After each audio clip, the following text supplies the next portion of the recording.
পরিচয় তো আপনারা পাইছেন। ও একজন ছাত্র এবং ভালো স্টুডেন্ট।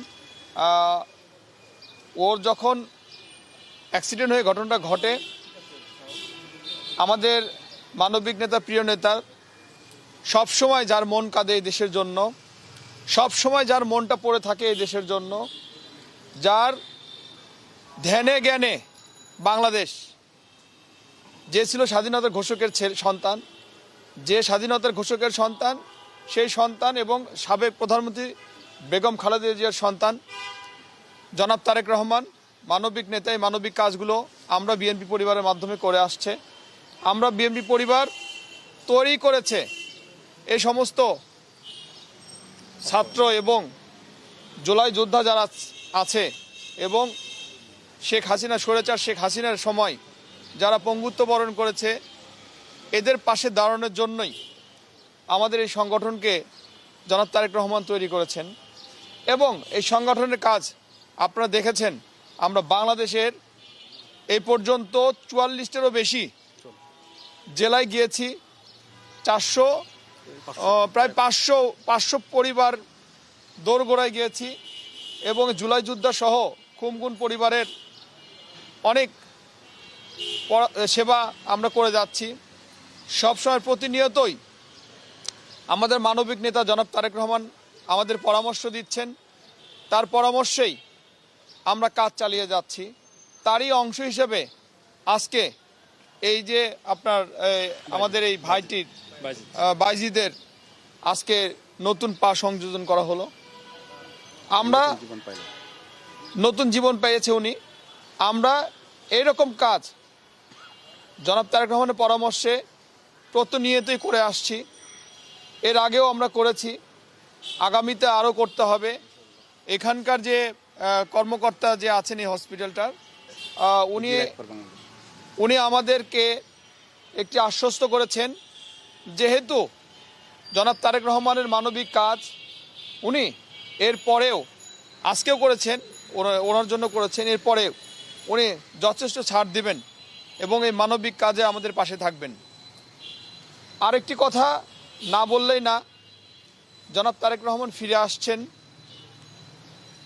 তারিখ ঘোষণা হয়েছেন, আপনারা জেনেছেন, সময়ও আপনারা জেনেছেন, কিভাবে আসছে সবই আপনারা জানেন।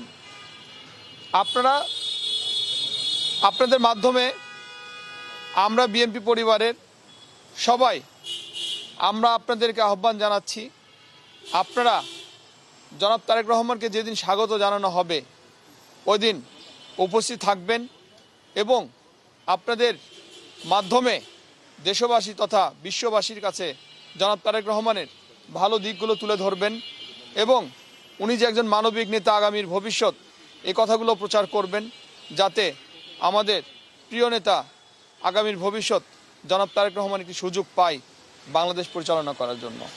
আর আপনাদের কাছে অসংখ্য ধন্যবাদ। এবং সর্বশেষে আমি সরি বলছি, আমার পিআইবিতে বড় একটি প্রোগ্রাম ছিল, এই জন্য আসতে দেরি হওয়ার জন্য। কত মানুষ সমাগম হতে পারে একটা বিষয়, আর আপনারা আশা করছেন কত মানুষ, আর আরেকটি বিষয় হলো যে তার যে রুট ম্যাপটা সেটি করা হয়েছে কিনা। এটির জন্য আমাদের স্থায়ী কমিটির মেম্বার এবং আমাদের প্রথম যুগ্ম মহাসচিব বিএনপির রুহুল কবির রিজভী, ওনাদের নেতৃত্বে একটি কমিটি গঠন করা হয়েছে। এই কমিটির অসংখ্য সদস্য আছে, যার মধ্যে আমিও সংবাদপত্রের জন্য একজন হয়েছি। এখন ঘটনা হচ্ছে, আমরা কাজ করছি, আপনারা হয়তো আজকে রাতে অথবা কালকের মধ্যে ঘোষণা পেয়ে যাবেন রোড ম্যাপ কীভাবে কী হবে। আর আপনারা খুব ভালোভাবেই জানেন, একজন ভিআইপি রোড ম্যাপ আগে থেকে কখনোই ঘোষণা হয় না। আপনারা অপেক্ষা করুন, সময় মতো পেয়ে যাবেন। এবং আপনাদের যে নিমন্ত্রণ পত্রটি, কে কিভাবে যাবেন, কি করবেন, এগুলো হয়তো আজকে রাতে না হলে কালকে মধ্যে হয়তো আপনারা পেয়ে যাবেন।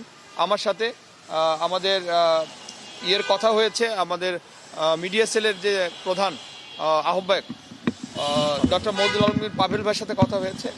আপনারা আপনাদের নিমন্ত্রণপত্র পাবেন এবং ওখানেই একটা প্রাথমিক ধারণা পাবেন কিভাবে কি হবে। তবে হ্যাঁ, প্রাথমিক যেটা একদম প্রাথমিক সেটা আপনারা পেয়ে গেছেন, যে উনি সরাসরি এয়ারপোর্ট থেকে নেমে ওনার মাকে দেখতে যাবেন এবং ওখানে 300 ফিটেই একটি বড় জামায়াত হবে, জামায়াত সংক্ষেপ। এই জন্যে আমরা করতেছি যে ওখানে যদি সারাদিন রোডটা বন্ধ করে রাখি, মানুষের জন্য দুর্ভোগ হবে, যানজট লাগবে সারা ঢাকায়। আমরা চাই না আমাদের কারণে কোনো মানুষের দুর্ভোগ হোক। আমরা মানুষেরই দল, শহীদ জিয়াউর রহমান স্বাধীনতার ঘোষক, আর আপনার 3 বারের প্রধানমন্ত্রী বেগম খালেদা জিয়া এবং আগামী নেতা জনাব তারেক রহমান, ওনাদের দল কখনোই মানুষের যে দুর্ভোগ হোক এটা চায় না। আমরা চাই মানুষ সুন্দরভাবে সুস্থভাবে চলাফেরা করুক, বাঁচুক। এজন্যই আমরা সবসময় এই দলটির প্রতিনিয়তই কাজ করে যাই।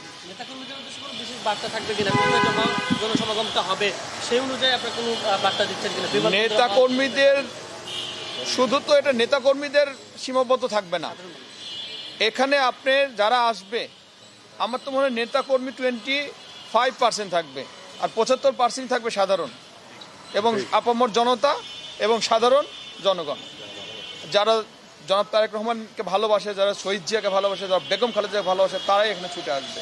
আমরা আশা করতেছি এখানে মানুষ এমন আসবে যাতে শহীদ জিয়া রহমানের জানাজায় যেমন লোক হয়েছিল, হ্যাঁ, সেকেন্ড যেন এটা হয়।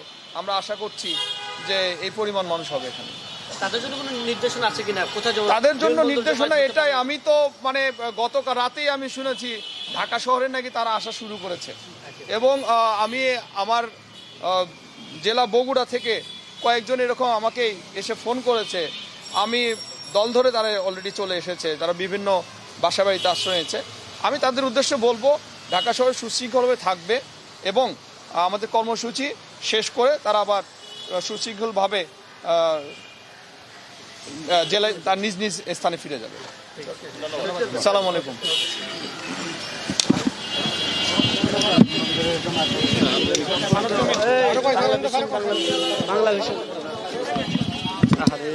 তোমার মা বাবাকে বলবা